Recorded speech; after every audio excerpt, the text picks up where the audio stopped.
হাতির পিঠে চড়ে বিয়ে করতে গেছেন রাজা বাচ্চারা। সেই রাজপ্রথা আর রাজকীয়তা এখন দূর অতীত। তবে কিছু এলাকায় শখের বশে হাতির পিঠে চড়ে বিয়ে করতে যাওয়ার খবর শোনা যায়। শ্বশুরের ইচ্ছেতেই হাতির পিঠে চড়ে বর এসেছেন বিয়ে করতে। কনে শ্বশুর বাড়িতে গেলেন ঘোড়ার গাড়িতে। এবার এমনই এক ঘটনা ঘটেছে জয়পুরহাট সদর উপজেলায়। বৃহস্পতিবার অনুষ্ঠিত হয় এই আলোচিত বিয়ে। ঘটনাটি পুরো জেলায় সাড়া ফেলে দিয়েছে, কারণ বর্তমান সময়ে এই অঞ্চলে এমন ঘটনার কথা শুনেনি স্থানীয়রা। জানা গেছে, বর ফারহান ফয়সালের শ্বশুর দুলাল হোসেনের শখ ছিল ছোট মেয়ে ফারহানা আক্তারের বিয়ে দেওয়ার সময় তার জামাই হাতির পিঠে চড়ে আসবে বিয়ে করতে, মেয়ে যাবে ঘোড়ার গাড়িতে। এদিকে হাতির পিঠে চড়ে বর আসায় কনের এলাকাতেও কৌতূহলের সৃষ্টি হয়েছে। হাতির পিঠে চড়ে বর ও বরযাত্রীদের গাড়ি বহরের সঙ্গে বিকেলের দিকে কনের বাড়িতে পৌঁছায়। বিয়ের আনুষ্ঠানিকতা শেষে বরের নিজ বাড়িতে কনেকে নিয়ে রওনা হলেন ঘোড়ার গাড়িতে। এ সময় কনের বাড়িতে নিজ গ্রামসহ আশপাশের গ্রামের উৎসুক শিশু, নারী ও লোকজন ভিড় জমান।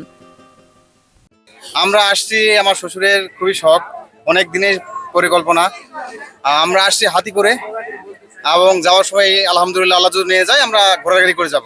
আমার আব্বুর ইচ্ছা আর স্বপ্ন দুইটাই পূরণ হয়েছে, এটা আমার কাছে অনেক ভালো লাগছে। হাতিতেই আমার জামাইকে নিয়ে আসবো, মেয়েকে আমি ঘোড়ার গাড়ি পাঠাবো।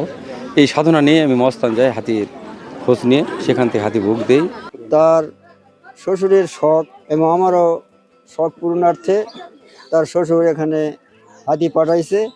হাতির চড়েই আমার ছেলেকে নিয়ে যাবে এবং ঘোড়ায় চড়ে আমাদের বৌমা সহ এখানে আনবে। আমি খুব আনন্দিত। অনেক ছোটবেলা থেকে গল্প শুনি যে আমাদের দাদাদের আমলে বা নানাদের আমলে বা আত্মীয় স্বজন ঘোড়ায় চড়ে বিয়ে করতে গেছে বা হাতিতে চড়ে গেছে, কিন্তু আমরা কখনোই দেখি নাই এবং ওগুলো বিয়ের কখনো বরযাত্রীও হয় নাই। কিন্তু বর্তমানে আমরা এই আজকে বিয়ে অনুষ্ঠানে দেখতে পাচ্ছি যে বর আপনার ওই হাতিতে চড়ে এসছে এবং শ্বশুর বাড়িতে তার বউ সহকারে সে বাড়ি থেকে ঘোড়া গাড়িতে চড়ে যাবে।